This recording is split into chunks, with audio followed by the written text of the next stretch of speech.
In your kit, you'll find an instructional guide, wooden and vinyl components, a landscape liner, pre-assembled top trim piece, and screws. Please watch the entire video before getting started. First, snap a long filler strip into each vinyl leg in the groove next to the solid side. To make the process easier, begin by inserting the filler strip at one end and continue pressing up the length of the leg. Then, insert the short filler strips in the two remaining leg grooves. Make sure the ends are flush. Start building the sides of the planter by sliding each dovetailed board into the grooves in the legs. While the floor height can be adjusted, here are the recommended positions for each flower box size.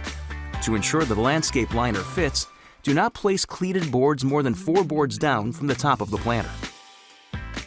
Complete the sides of your flower box with the remaining dovetail boards as shown. Use a rubber mallet to gently tap boards into place if needed. Next, align the pre-assembled top trim piece on top of the legs and drive screws into the pre-drilled holes.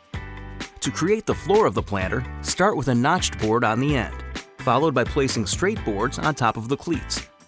Finish the row with the second notched board. It's important to allow small gaps between the straight boards for drainage. To finish your flower box, place the landscape fabric inside, covering all sides of the planter. Fill with soil and remove or tuck in the extra fabric where needed. Your Haven Cedar flower box is complete. Thanks for watching. Check out OutdoorEssentialProducts.com for more outdoor inspiration.